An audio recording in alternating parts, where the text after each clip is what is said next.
Dr. Sarah Chen pressed her face against the thick glass of the research submarine's observation window. The darkness of the deep ocean stretched endlessly around them, broken only by the sub's powerful lights cutting through the black water. At this depth, 3 miles below the Pacific surface, sunlight had never touched these waters. "Contact on sonar, Dr. Chen," called out Marcus Rodriguez, the submarine's pilot. His voice carried a note of excitement that made Sarah look up from her marine biology samples. "It's big. Really big." Sarah moved to the sonar display, her heart racing. The team had been searching for signs of the massive underwater earthquake that had shaken the ocean floor 2 weeks ago. What they found instead would change everything humanity thought they knew about Earth's history. The sonar image showed something impossible. A perfect geometric shape resting on the ocean floor, far too regular to be natural. It stretched nearly 1,000 feet in length with smooth surfaces and angular edges that screamed of intelligent design. "That can't be right," whispered Dr. James Wright, the team's geologist. He adjusted his glasses and stared at the readings. "There's no way a structure that size could exist down here without us knowing about it." Sarah's mind raced through possibilities. Could it be a crashed ship from the surface? No. The readings showed it was partially buried in sediment that would take thousands of years to accumulate. Could it be some kind of natural formation? The geometric precision made that impossible. "Take us closer, Marcus," Sarah ordered, her scientific curiosity overriding her caution. "But slowly. We don't know what we're dealing with." As they descended toward the object, their lights began to illuminate its surface. What they saw made everyone in the submarine fall silent. The hull was made of some kind of metal that hadn't corroded despite obviously being underwater for ages. Strange symbols covered its surface, unlike any writing system known to human civilization. "Those markings," Dr. Wright said, his voice barely above a whisper. "They're not random. There's a pattern, a structure to them. This is definitely a language." Sarah activated the submarine's external cameras and began recording everything. The scientific community would never believe this without extensive documentation. As they moved along the object's length, they discovered it wasn't just big, it was colossal. The sonar hadn't captured its full size. "Dr. Chen," Marcus called out, his voice tight with tension. "You need to see this." He had maneuvered the submarine to what appeared to be the front of the craft. There, barely visible under centuries of deep-sea sediment, was an opening. Not a crack or damage from impact, but a deliberate entrance with the same geometric precision as the rest of the structure. "It's a doorway," Dr. Wright said, stating the obvious because none of them could quite believe what they were seeing. Someone built this thing with a door. Sarah made a decision that would haunt her for the rest of her life. "We're going in." "Dr. Chen, with respect, that's insane," Marcus protested. "We don't know anything about this structure. It could be unstable or dangerous or it could be the greatest discovery in human history," Sarah interrupted. "We have enough air for 6 more hours. We're going to investigate." Marcus reluctantly guided the submarine through the opening. The moment they crossed the threshold, their instruments went wild. Electromagnetic readings spiked, and strange energy signatures appeared on their sensors. But most shocking of all, the inside wasn't flooded. "That's impossible," Dr. Wright muttered, checking and rechecking his instruments. "There should be water in here. The pressure at this depth would crush any air pocket." Yet somehow the submarine emerged into what appeared to be a massive hangar bay filled with air. Emergency lighting flickered to life as they entered, as if the ancient structure was welcoming them home. The lights revealed the impossible scope of what they had discovered.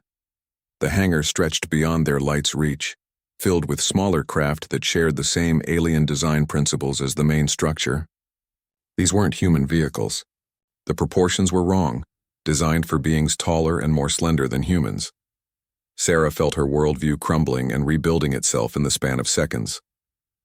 "We're not alone," she whispered. "We've never been alone." As Marcus set the submarine down on what appeared to be a landing platform designed exactly for that purpose, new lights began activating throughout the hangar.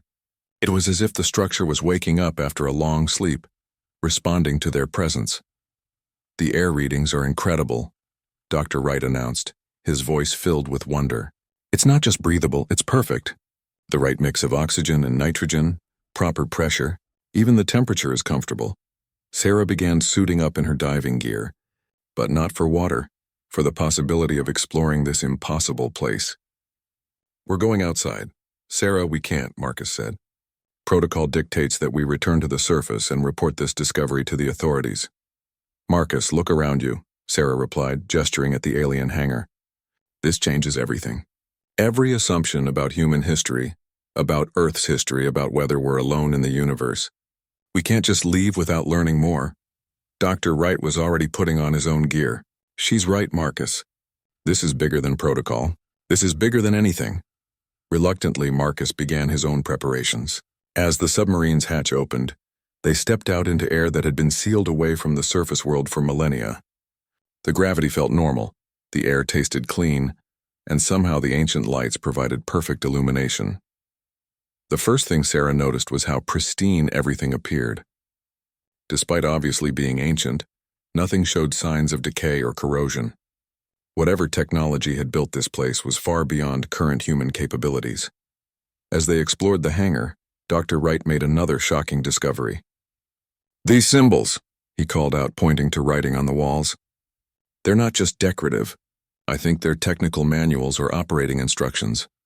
Sarah approached the wall Wright was examining. The symbols seemed to shimmer slightly as she got closer, and for a moment she could have sworn they were trying to communicate with her directly. The feeling was unsettling but not threatening. We need to document everything, she said, pulling out her camera. Every symbol, every surface, every detail. The world needs to know about this. What none of them realized was that by entering the ancient structure, they had triggered something that had been waiting patiently on the ocean floor for thousands of years. Deep within the ship's core, systems that had slumbered since before human civilization began its long journey back to consciousness were slowly beginning to awaken. Sarah Chen stood in the alien hangar, her heart pounding as she tried to process what they had discovered. The pristine condition of everything around them defied logic. No earthly technology could maintain such perfection after thousands of years underwater. Dr. Chen, you need to see this, Dr. Wright called from across the hangar. He was standing beside one of the smaller craft, his hand hovering over what appeared to be a control panel. These symbols, they're starting to make sense. Sarah hurried over, her footsteps echoing strangely in the vast space. The sound seemed to carry farther than it should, as if the hangar was much larger than their lights revealed. When she reached Wright, she saw him pointing at a series of glowing symbols that had appeared on the craft's surface. They weren't glowing before, Wright said, his voice filled with scientific excitement mixed with fear.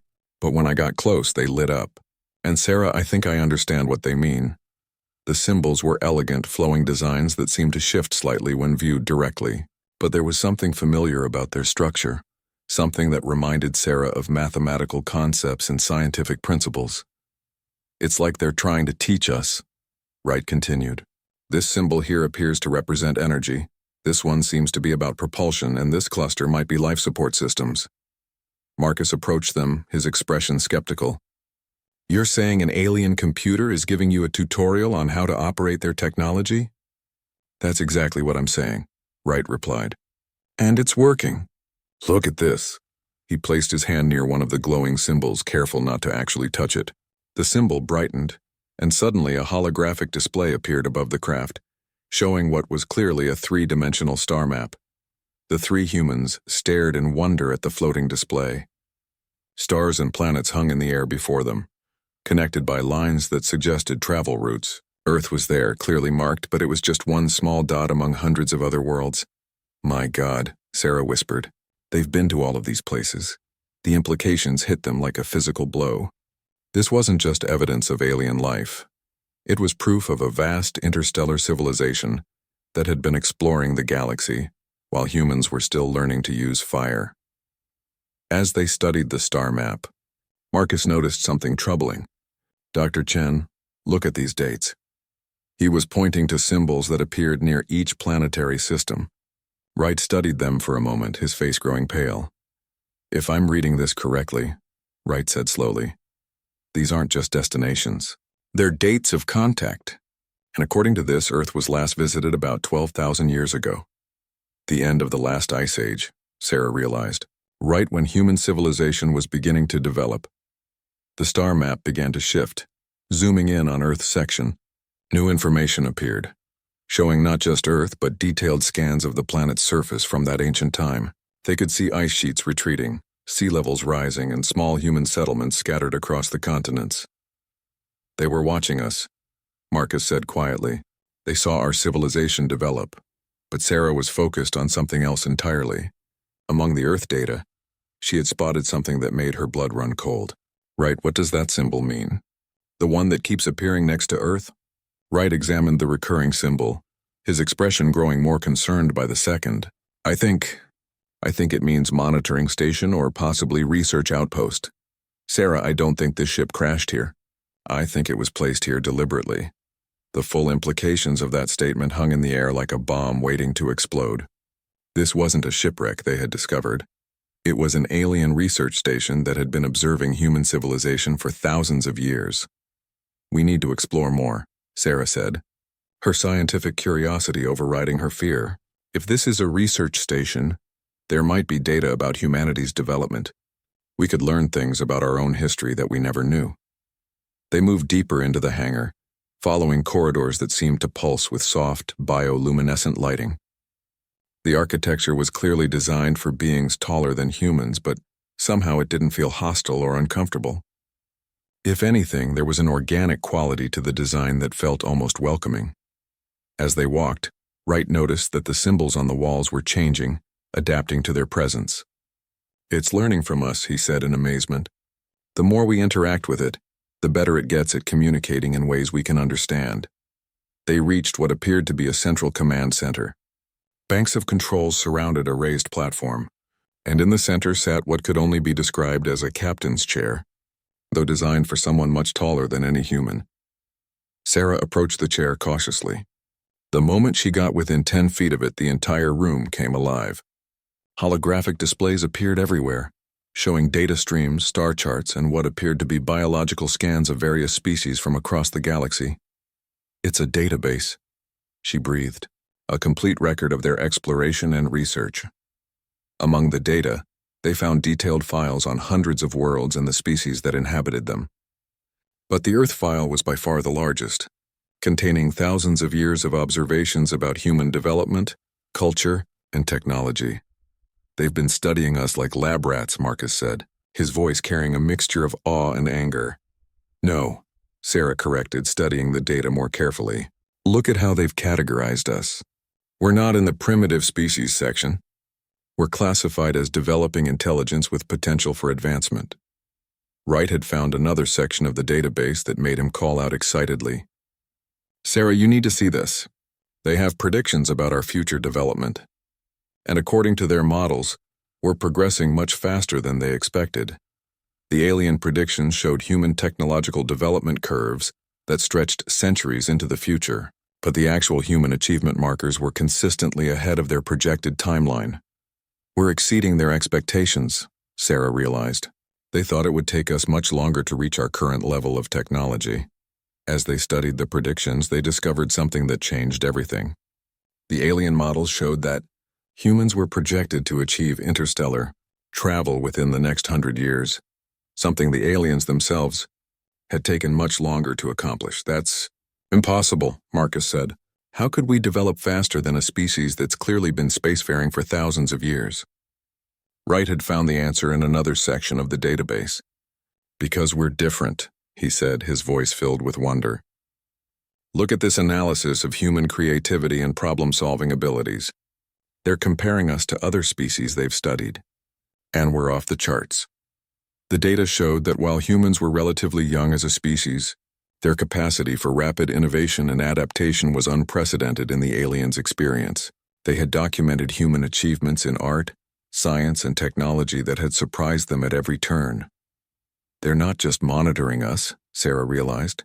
They're learning from us. We're teaching them something they've never encountered before. But as they delved deeper into the database, they discovered a troubling recent entry.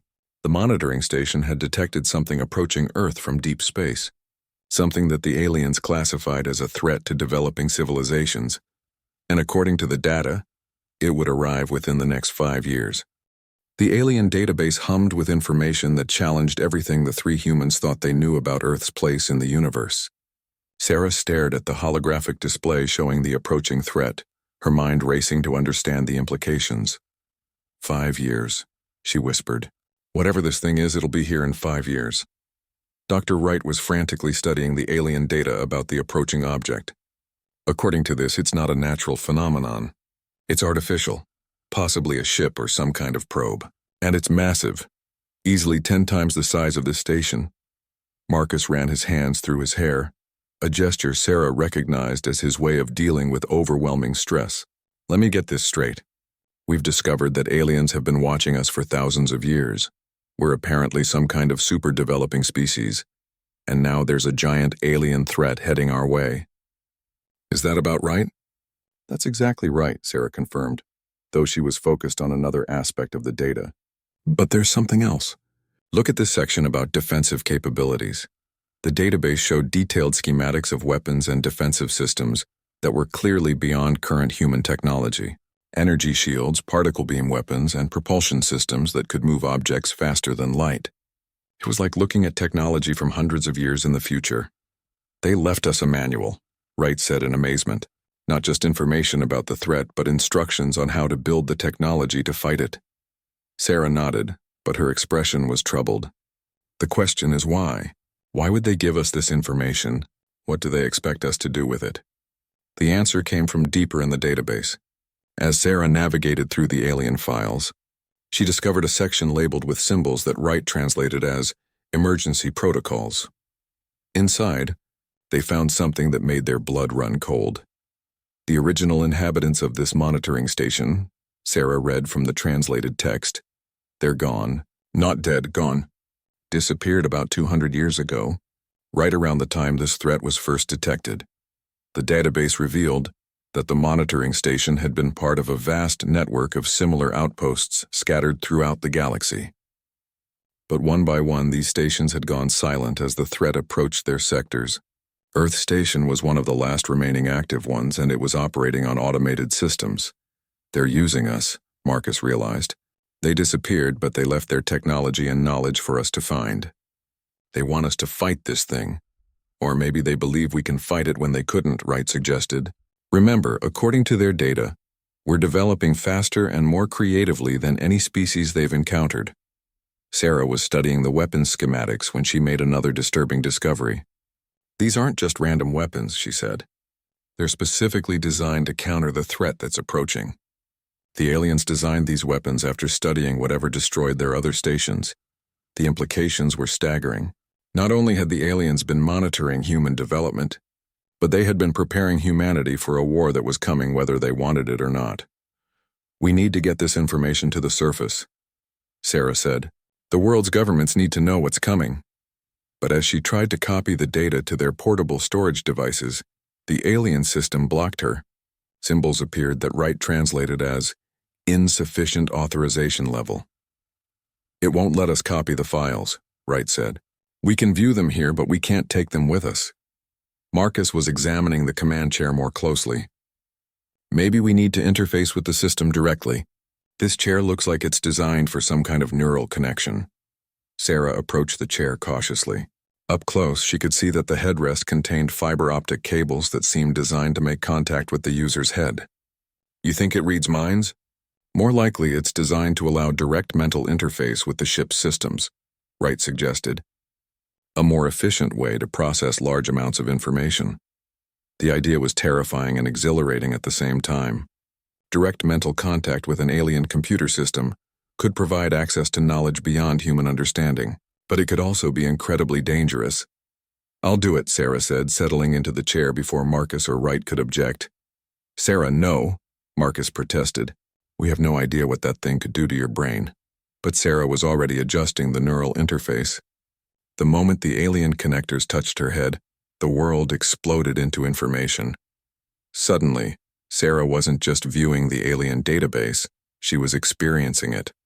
Knowledge flowed into her mind at an incredible rate. Star charts, technological specifications, historical records of a dozen civilizations, and, most importantly, detailed information about the approaching threat.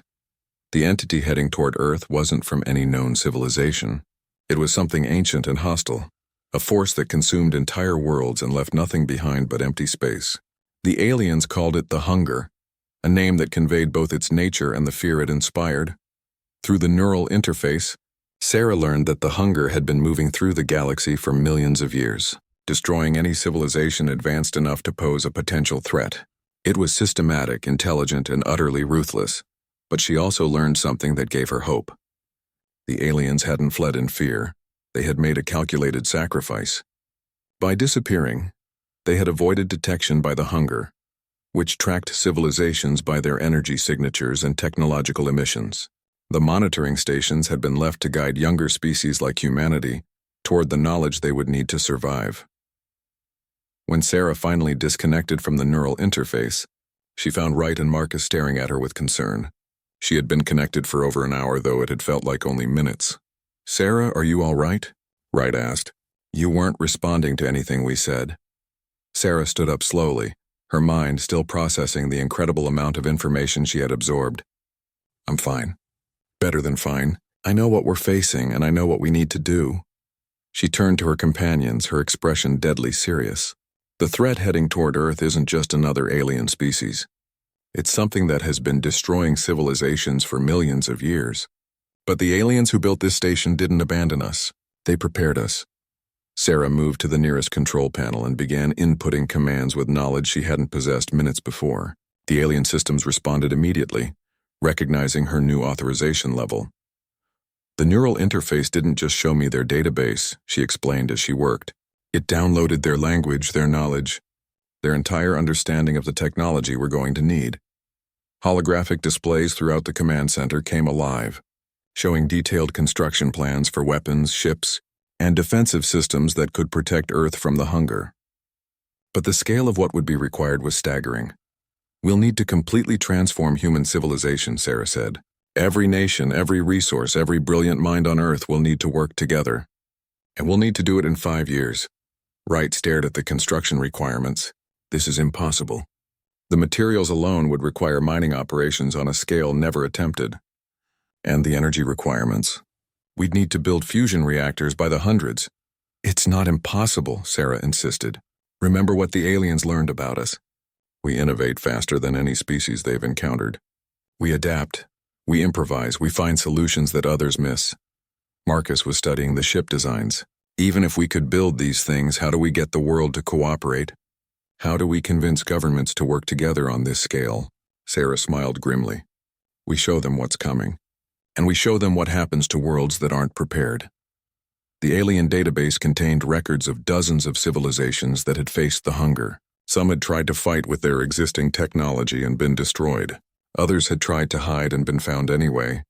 Only one approach had ever succeeded: rapid technological advancement combined with complete planetary cooperation. The aliens aren't just giving us their technology, Sarah realized. They're giving us a test. If we can unite our species and build these defenses in 5 years, we'll prove that humanity deserves to survive. If we can't, she didn't need to finish the sentence. They all understood what failure would mean. As they prepared to return to the surface with the most important message in human history, Sarah took one last look around the alien command center. The beings who had built this place had sacrificed themselves to give humanity a chance. Now it was up to the human race to prove worthy of that sacrifice. The journey back to the surface felt like returning from another world. Sarah sat in the submarine's passenger compartment, her mind still reeling from the neural interface experience. The alien knowledge felt like a constant presence in her thoughts, offering solutions and insights that her human brain struggled to process. "Dr. Chen, we need to talk about what happens when we surface," Marcus said, his pilot training making him focus on practical concerns. "We can't just announce to the world that aliens exist and we're all going to die in 5 years. Wright looked up from his notes, where he had been frantically trying to record everything they had seen. "Marcus is right. We need a plan. The world's governments aren't exactly known for their ability to cooperate, especially on the scale we're talking about." Sarah nodded, understanding their concerns. "We start small. We contact the United Nations Science Committee first. Dr. Elizabeth Murray chairs it, and she's someone who will listen to evidence before dismissing it as impossible." "Evidence," Wright said, holding up his camera. "We have hours of video footage, detailed photographs, and my translation notes. But will it be enough to convince world leaders to completely reorganize human civilization?" "It has to be," Sarah replied, "because the alternative is extinction." As their submarine broke the surface of the Pacific, Sarah felt the weight of the world settling on her shoulders. In her mind, alien knowledge whispered about technologies that could save humanity, but only if they could be built in time. 3 hours later, they were aboard the research vessel Endeavour, facing a room full of skeptical colleagues. Dr. Michael Harrison, the expedition leader, listened to their initial report with barely concealed disbelief. "Let me understand this," Harrison said, his voice carefully controlled. "You're claiming to have discovered an alien research station on the ocean floor, complete with advanced technology and warnings about an approaching threat?" "That's exactly what we're saying," Sarah replied calmly. "And we have the proof to back it up." She nodded to Wright, who began displaying their photographs and video footage on the main screen. The reaction from their colleagues was immediate and dramatic. Gasps of amazement mixed with whispered discussions about camera tricks and special effects. But the evidence was too comprehensive, too detailed to be faked. The alien symbols, the technology, the vast scope of the underground facility, it all painted a picture that was impossible to dismiss. Dr. Harrison studied the images carefully.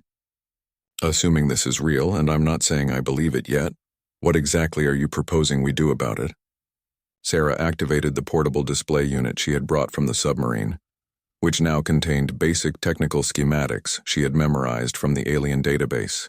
"We build these." The room fell silent as fusion reactor designs, advanced propulsion systems, and energy weapon schematics filled the screen. The technology was clearly beyond current human capabilities, but the principles were understandable. "These designs," said Dr. Elena Vasquez, the team's physicist, "they're revolutionary. If we could build even one of these fusion reactors, it would solve Earth's energy crisis overnight." "That's just the beginning," Sarah said. "The real challenge is building the defensive grid that will protect Earth from the hunger."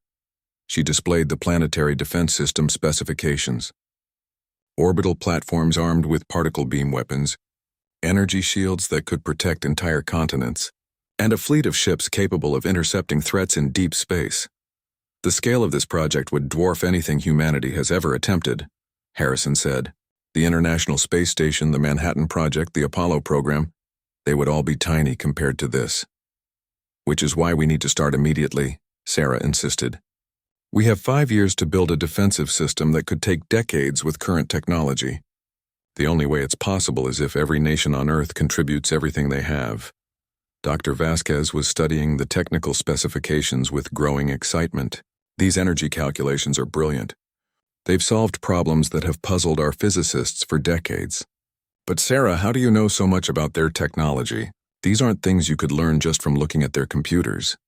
Sarah hesitated, knowing that her next words would sound even more incredible than everything they had already shared. "I interfaced directly with their computer system. The knowledge was downloaded into my mind."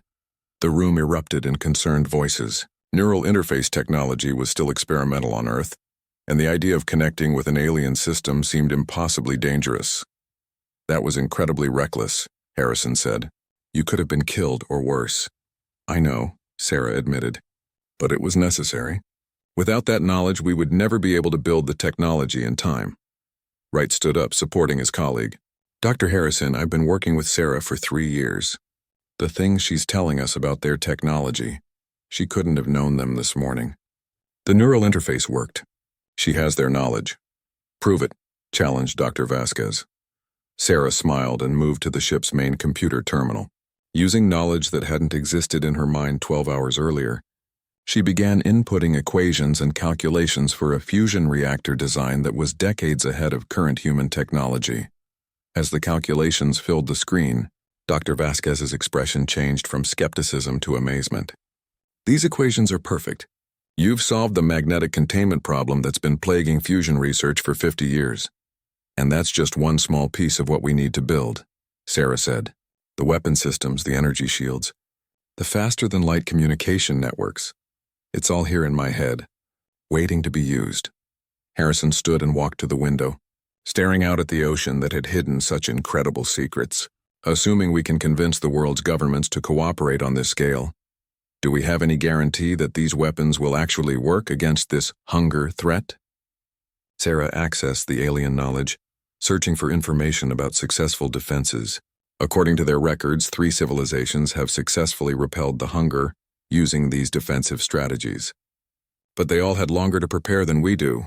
How much longer? Wright asked. Decades, sometimes centuries. Sarah's voice was grim. We're attempting something that's never been done in the time frame we have available. Then why should we even try? Asked Dr. Martinez, the expedition's engineer. If it's impossible, maybe we should focus on evacuation or hiding. Because the aliens didn't leave this technology for a species that gives up, Sarah replied with conviction. They studied us for thousands of years. They saw something in humanity that made them believe we could succeed where others failed. She turned back to the computer and brought up the human development analysis from the alien database. Look at this. Our rate of technological advancement, our ability to solve problems under pressure, our capacity for cooperation when faced with existential threats. We exceed every other species they've encountered. Dr. Vasquez studied the data with fascination. According to this, we've compressed technological development that took other species centuries into just a few decades. Exactly, Sarah said. The aliens believe we can build their defensive technology in 5 years because we've repeatedly demonstrated the ability to achieve the impossible when we're motivated. Harrison turned back to the group. His decision made. We contact the UN immediately. Dr. Chen, I want you to prepare a complete presentation of everything you've learned. Dr. Wright, document every detail of the alien facility. Dr. Vasquez, start analyzing the technical specifications for feasibility. As the team dispersed to their tasks, Sarah remained at the computer terminal, accessing more of the alien knowledge. In her mind, she could see the approaching threat, a vast, dark entity that consumed everything in its path. But she could also see the defensive grid that could stop it, the weapons that could drive it back, and the unified human civilization that could build them. The real challenge wouldn't be the technology, she realized. It would be convincing 7 billion humans to work together toward a common goal. But if the aliens were right about humanity's potential, maybe that impossible task was exactly what they needed to prove they deserved to survive. In the distance, storm clouds gathered on the horizon, as if the Earth itself was preparing for the struggle ahead. 6 months had passed since the discovery of the alien monitoring station, and the world had transformed in ways that would have been impossible to imagine. Sarah stood in the command center of the newly constructed Global Defense Initiative headquarters in Geneva, watching real-time updates from construction sites on every continent. The initial presentation to the United Nations had been met with exactly the skepticism they had expected. But when Sarah demonstrated her ability to solve complex physics problems that had stumped humanity's greatest minds, and when independent verification teams confirmed the existence of the underwater facility, skepticism quickly turned to urgent action. Fusion Reactor Complex 7 in Australia is now online, reported Dr. Kim Tanaka, the GDI's Chief Technology Officer. That brings us to 15 operational reactors worldwide, providing enough power for the orbital platform construction. Sarah nodded, consulting the alien knowledge that had become as natural as her own memories. We need 25 reactors minimum before we can begin full-scale production of the particle beam arrays. How are we progressing on the rare earth mining operations? Better than expected, replied Director Elena Reyes, the former head of the European Space Agency who now coordinated global resource allocation. The asteroid mining platforms are exceeding quotas. Having the alien propulsion technology made the whole operation feasible. The transformation of human civilization had been staggering. Nations that had been enemies for generations were now sharing technology and resources with unprecedented cooperation. The threat of extinction had accomplished what decades of diplomacy could not. Sarah, we have a problem, announced Dr. Wright, who had become the GDI's chief xenological advisor. The monitoring station is detecting changes in the Hunger's approach vector. It's accelerating. Sarah felt her heart skip a beat. How much time do we have left? Wright consulted his tablet, cross-referencing the alien sensors with human astronomical data. 4 years, 2 months. We've lost 8 months. The command center fell silent as the implications sank in. They were already pushing human capabilities to the absolute limit, and now they had even less time than planned. Options? Sarah asked, forcing herself to remain calm. Dr. Tanaka pulled up the construction timeline on the main display. We can accelerate the orbital platform deployment by running triple shifts at all construction sites, but that increases the risk of accidents and equipment failures. The mining operations could be expanded, Director Reyes suggested. We've identified 3 more asteroids with the materials we need, but accessing them would require building additional spacecraft. Sarah accessed the alien knowledge, searching for any information about emergency acceleration protocols. What she found was both encouraging and terrifying. There's another option, she said slowly. The aliens included designs for rapid deployment systems. They're more powerful than the standard defensive platforms, but they're also much more dangerous to build. She brought up the emergency weapon specifications on the main screen. The rapid deployment platforms were massive constructs that could be built in space using automated systems, but they required a level of energy manipulation that was at the very edge of human understanding. These things are essentially controlled black holes, Dr. Tanaka said, studying the designs with a mixture of awe and terror. The power output would be incredible, but if something went wrong, they could destroy the solar system, Sarah finished. That's why the aliens listed them as emergency protocols only. Director Reyes was already running calculations. Even with the risks, we might not have a choice. Our current defensive grid will only be 60% complete when the hunger arrives. These rapid deployment platforms could bridge the gap. There's something else, Wright said, his voice troubled. I've been analyzing the alien records more thoroughly. The 3 civilizations that successfully repelled the hunger, they all had one thing in common. He brought up historical records from the alien database. They didn't just build defensive platforms, they went on the offensive. They hunted down and destroyed hunger entities in other star systems. Sarah studied the records, her alien-enhanced mind processing the tactical implications. You're saying defense isn't enough. We need to be able to strike back. More than that, Wright replied. The hunger learns from each encounter. If we just drive it away from Earth, it will return eventually with countermeasures for our defenses. The only permanent solution is to destroy it completely. The weight of that revelation settled over the command center like a heavy blanket. They weren't just trying to survive an attack. They were preparing for an interstellar war against an enemy that had been destroying civilizations for millions of years. Show me the offensive capabilities, Sarah ordered. Wright activated the alien military database, revealing weapons and ships designed for interstellar combat. Faster-than-light attack vessels, planet-killing energy weapons, and strategic systems that could eliminate threats across multiple star systems simultaneously. Building these would require resources from multiple star systems, Dr. Tanaka observed. We'd need to establish industrial bases on Mars, the outer planets, even other star systems. Then that's what we'll do, Sarah said with determination. We have 4 years to not just defend Earth, but to build an interstellar military force capable of destroying the hunger permanently. Director Reyes shook her head in amazement. 6 months ago, we were struggling to get countries to share climate data. Now we're planning to colonize other star systems and fight an interstellar war.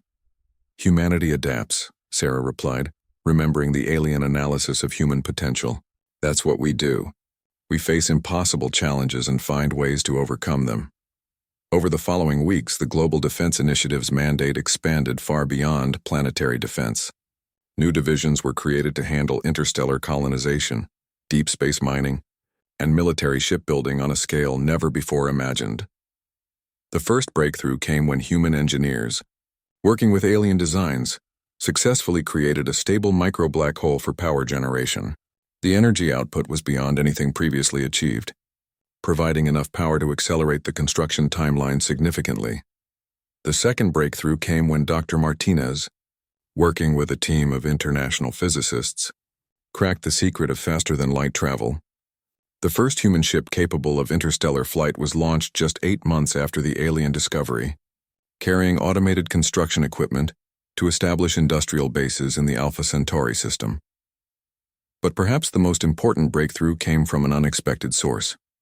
Dr. Sarah Chen, while deep in meditation to better access the alien knowledge, discovered something the original aliens had missed.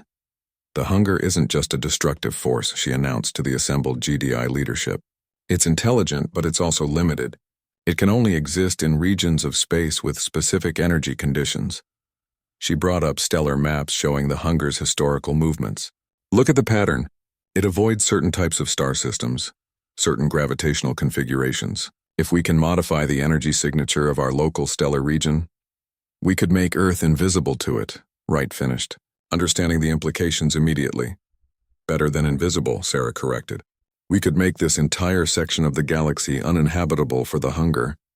It would be forced to find another route around us, buying us centuries to build up our defenses. Dr. Tanaka was already running calculations. The energy requirements would be enormous. We'd need to build stellar engineering platforms around the sun itself. Then we build them, Director Reyes said. We've already committed to the impossible. What's one more miracle? As the GDI leadership dispersed to implement their expanded plans, Sarah remained in the command center, watching the global construction efforts through satellite feeds. Fusion reactors powered cities that had sprung up overnight, while orbital platforms took shape in Earth's orbit with unprecedented speed. But more importantly, she could see something the aliens hadn't anticipated in their analysis of human potential. Humanity wasn't just building the technology to survive, they were improving it. Human engineers were finding ways to make the alien designs more efficient, more powerful, and more reliable than the original specifications. We're not just meeting their expectations, Sarah realized. We're exceeding them. The knowledge filled her with hope. If humanity could surpass alien projections in construction and engineering, perhaps they could also surprise the hunger when the final confrontation came. In space above Earth, the first completed defensive platform powered up its particle beam arrays, sending a message across the void that humanity was no longer defenseless. The real test was still 4 years away, but for the first time since discovering the alien warning, Sarah believed they might actually win. 3 years after first contact with the alien monitoring station, humanity had accomplished the impossible. Sarah stood on the bridge of the USS Defiance, the flagship of Earth's first interstellar defense fleet, watching the final preparations for humanity's greatest test. Through the viewports, she could see the massive defensive grid that now surrounded Earth. Hundreds of orbital platforms bristled with weapons that could vaporize asteroids, while energy shields created overlapping fields of protection around the planet. But most impressive of all were the rapid deployment platforms, controlled black holes that generated enough energy to power entire star systems. Admiral Chen, "We're receiving confirmation from all defense sectors," reported Captain Morrison, the Defiance's commanding officer. The grid is fully operational. Sarah smiled at the title. 6 months ago, she had been a marine biologist. Now she commanded humanity's defense forces because she was the only person with complete access to the alien knowledge. The transformation still felt surreal. "Status report on the offensive fleet?"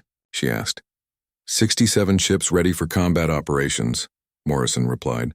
"The Stellar Engineering Corps reports that the solar modifications are complete.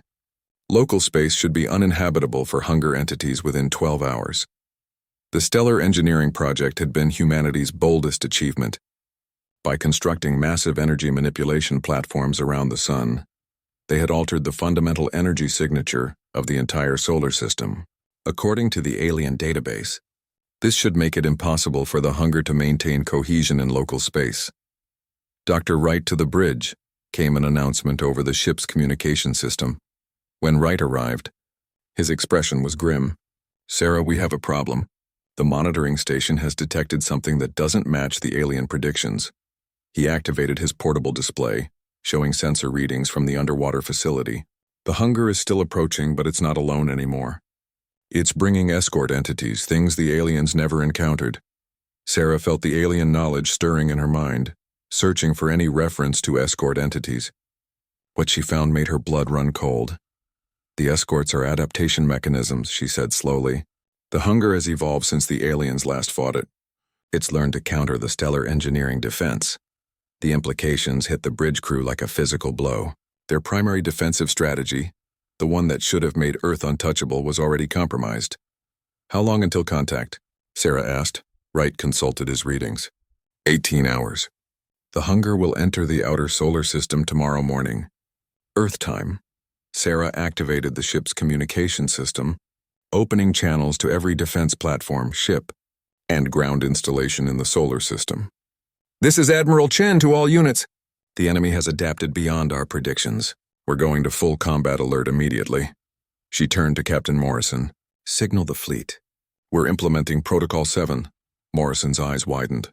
Protocol 7 was the most aggressive battle plan in their arsenal, one that committed every human ship to a direct assault on the hunger before it could reach Earth. "Admiral, Protocol 7 has a 90% casualty projection, Morrison said quietly. I know, Sarah replied. But if we let the hunger establish a foothold in the inner system, the casualty rate becomes 100%. As alarms sounded throughout the ship, Sarah accessed deeper levels of the alien knowledge, searching for any advantage they might have missed. What she found was both hopeful and terrifying. The escorts aren't just defensive, she announced to the bridge crew. They're learning mechanisms. Every weapon we fire at them, every tactic we use, they'll adapt and counter. But there's a weakness. She brought up tactical displays showing the hunger's structure. The escorts need time to analyze and adapt. If we can overwhelm them with simultaneous attacks using completely different technologies, we can create gaps in their defenses. How many different attack vectors would we need? Morrison asked. Sarah consulted the alien tactical analysis. Minimum 12, all deployed within a 60-second window. We'd need perfect coordination across the entire fleet. Can it be done? We're about to find out. The next 18 hours passed in a blur of final preparations. Every ship in the human fleet was equipped with different weapon systems, some using alien particle beam technology, others employing human innovations like fusion missiles and gravity wave generators. Each ship would attack using completely unique methods, hopefully creating enough confusion to penetrate the hunger's defenses. But as humanity prepared for battle, the hunger was demonstrating capabilities that exceeded even the alien warnings.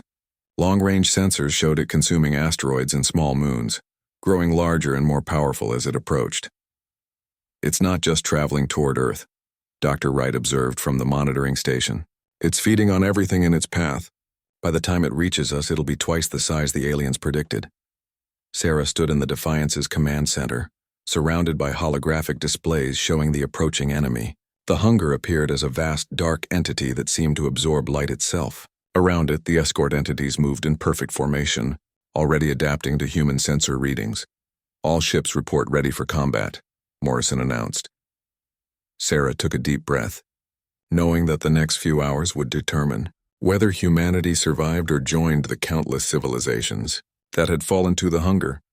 This is Admiral Chen to all units, she broadcast across the fleet. In 60 seconds, we're going to show this thing why the aliens believed in humanity. Every ship attacks simultaneously. Every weapon fires together.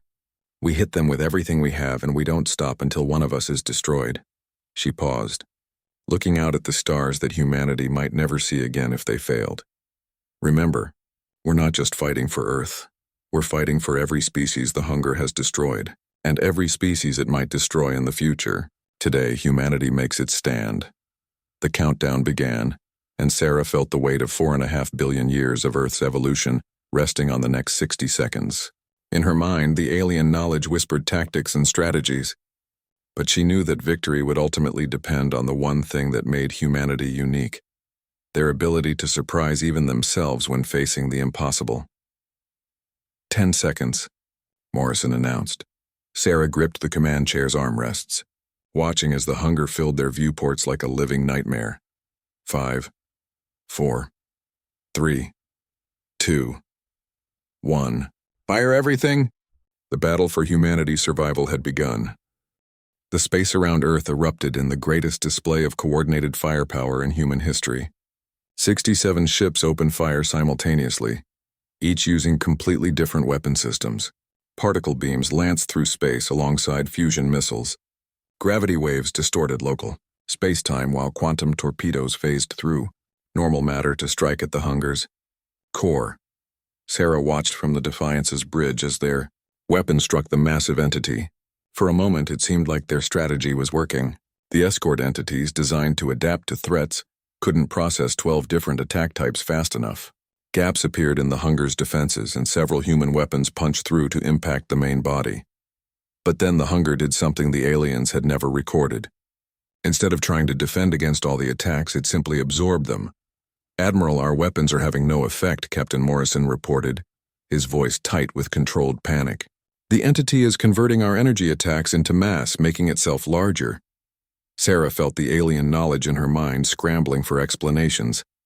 This behavior was completely outside their recorded experience with the hunger. The entity had evolved far beyond what the monitoring aliens had encountered.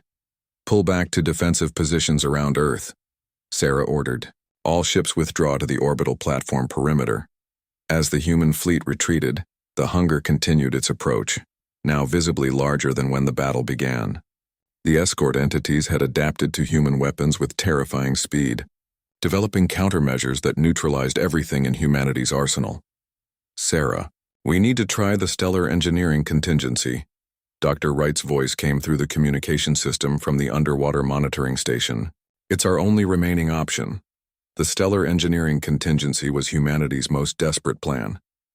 By overloading the energy manipulation platforms around the sun, they could create a massive solar flare that would sterilize the entire inner solar system. It would destroy the Hunger, but it would also make Earth uninhabitable for centuries. Negative, Sarah replied firmly.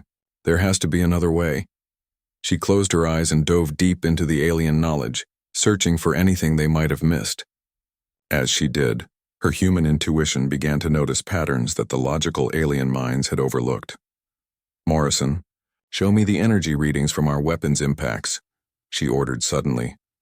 The captain brought up the tactical data from their failed attack. Sarah studied the readings carefully, her human creativity working alongside alien knowledge to see something new.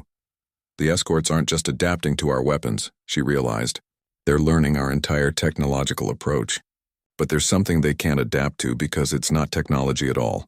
She turned to the communication officer. Get me a channel to every ship in the fleet, every orbital platform, and every defense installation on Earth. When the channel opened, Sarah took a deep breath. What she was about to propose would sound insane, but it might be humanity's only chance. This is Admiral Chen to all human forces. I need everyone to listen carefully because I'm about to ask you to do something that has never been attempted in the history of warfare. She paused, organizing her thoughts. The Hunger adapts to technology, but it can't adapt to consciousness itself. Every human mind is unique, unpredictable, and creative in ways that follow no logical pattern.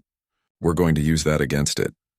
The alien knowledge in her mind was practically screaming warnings about what she was proposing, but Sarah pushed those concerns aside. This was a moment for human instincts, not alien logic. I want every person with access to ship controls, weapon systems, or defense platforms to fire manually. No computer assistance, no targeting systems, no coordination protocols. Just aim by instinct and fire when you feel like it. Make your decisions randomly, irrationally, creatively. There was silence on the communication channels as 8 million humans tried to process what their admiral was asking them to do. Admiral, came a voice from one of the orbital platforms. That's tactically insane. We'll have no coordination, no efficient targeting, no— Exactly, Sarah interrupted. The escorts can adapt to logical tactics and coordinated strategies. They can't adapt to 8 million humans all making irrational decisions simultaneously.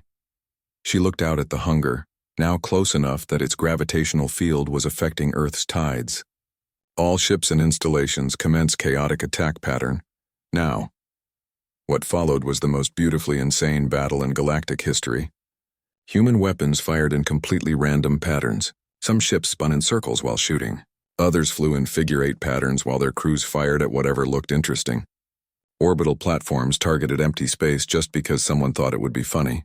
And it worked. The escort entities, designed to analyze and counter logical tactics, simply couldn't process the pure chaos of human creativity. Their adaptation algorithms crashed trying to find patterns in completely random behavior. Within minutes, gaps appeared in the Hunger's defenses again. But this time, human weapons were slipping through purely by accident. A randomly fired gravity wave destabilized one escort entity. A missile launched backward by mistake hit a crucial weak point that no tactical computer would have targeted. It's working, Morrison shouted. The entity's coherence is breaking down. Sarah watched in amazement as the Hunger began to fragment. Without its escort entities maintaining cohesion, the massive entity couldn't maintain its structure against the chaotic barrage of human weapons. But the Hunger had one final surprise. As it began to collapse, it sent out a massive pulse of energy, not an attack, but a message. Sarah felt the pulse wash over her consciousness, and suddenly she understood. The Hunger wasn't just a destroyer of civilizations. It was a test, a cosmic mechanism designed to identify species with the creativity and unpredictability necessary to be guardians of the galaxy. In her mind, she saw the truth. The aliens who had left the monitoring station hadn't fled in fear. They had passed the test millennia ago and had ascended to become guardians themselves, watching over younger species and preparing them for their own trials. The hunger's fragments dissolved into energy that spread throughout the solar system, but instead of being destructive, it was transformative. Sarah felt her consciousness expanding, along with every other human in the fleet. The test was complete and humanity had passed. "Admiral," Morrison said, his voice filled with wonder, "we're receiving communications from everywhere. Hundreds of species throughout the galaxy. They're welcoming us." Sarah smiled, understanding that this had always been the real purpose of their struggle. Humanity hadn't just survived the hunger. They had proven themselves worthy of joining a galactic community that had been waiting for them all along. "Set course for the monitoring station," she ordered. "It's time we properly thanked our alien friends for preparing us for this moment." As the human fleet turned toward Earth, Sarah reflected on the incredible journey that had brought them here. From a simple marine biology expedition to becoming guardians of the galaxy, humanity had once again proven that the impossible was just another challenge to overcome. The aliens had been right about human potential, but even they had underestimated just how far humanity could exceed expectations when faced with extinction. In the end, it wasn't superior technology or perfect coordination that had saved Earth. It was the one thing that made humans unique in the galaxy: their beautiful, chaotic, completely unpredictable creativity. And now, with the hunger transformed and humanity welcomed into the galactic community, the real adventure could finally begin.